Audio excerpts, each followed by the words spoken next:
एक बार ऐसे होता है, दुर्योधन जाते हैं, किसके पास मदद मांगने के लिए जाएंगे?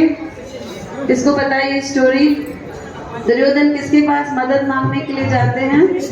कृष्ण भगवान के पास जाते हैं। और कहाँ जाकर खड़े हो जाते हैं? कृष्ण भगवान के सर के पास जाकर खड़े हो जाते हैं। देखिए, इनको पता है ये।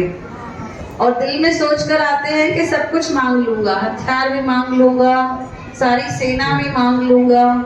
और बाद में जाते हैं अर्जुन। और अर्जुन कहाँ जाकर खड़े हो जाते हैं? पैरों के पास। जब कृष्ण भगवान की आंखें खुलेंगी, वो सो रहे थे उस समय पे, पहले ध्यान किसकी तरफ जाएगा? अर्जुन की तरफ। इसीलिए फायदा कहाँ है? सर के पास रुकने में या पैर के पास रुकने में? पैरों के पास रुकने में है।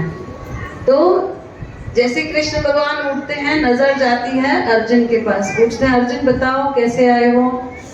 तो कहते हैं, अभी कुछ बोलने ही वाले हैं अर्जुन, तो बीच में दुर्योधन बोल पड़ते हैं कि पहले मैं आया हूँ, पहले मुझसे पूछो। उसे डर लग रहा है कि सब कुछ अर्जुन नहीं ले ले, सेना भी वो मांग लेगा, हथियार भी वही मांग लेगा, तो मुझे क्या मिलेगा?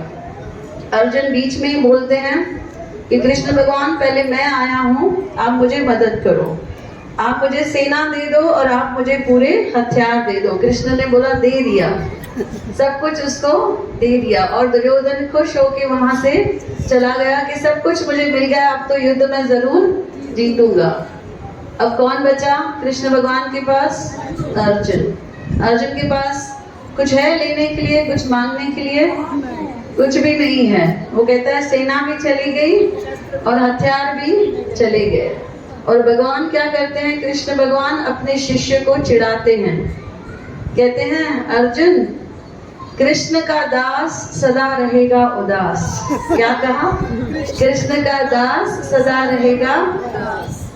माखन तो ले गया वो, छाछ रह गई है तेरे पास। वो माखन ले गया है। माखन क्या क्या है? माखन क्या क्या है? सेना है और हथियार है। तो हमें भी देखिए, भगवान कभी कभी ऐसे नाराज करवा देते हैं, हमें ऐसे दिखाते हैं कि पूरा पलड़ा सामने वाले का भारी है। हमें ऐसे लगता है, हम भी घबरा जाते हैं कि अरे अभी तो हम हार जाएंगे। लेकिन जिनका विश्वास होता है अर्जुन के जैसे, अर्जुन ने तुरंत आंसर कर दिया। कृष्ण भगवान ने क्या बोला था? कृष्ण का दास सदा रहेगा उदास। माखन तो वो ले गया, छाछ रह गई है तेरे पास। अर्जुन देखिए इमीडिएट आंसर देते हैं, क्या बोलते हैं? कृष्ण का दास कभी न होगा उदास। माखन तो ले गया, माखन चोर है मेरे पास। बोलो कृष्ण कन्हैया। वो माखन लेकर गया है, माखन चोर मेरे पास है, उसके लिए नया माखन लाना कौन सा डिफिकल्ट है। तो इसीलिए हम सब लोग भी बहुत लकी हैं, दुनिया को छोड़कर हम लोग कृष्ण भगवान के पास आकर बैठे हैं। और उसे क्या कहें हम कृष्ण भगवान को? हर जन्म में साईं तेरा हाथ चाहिए,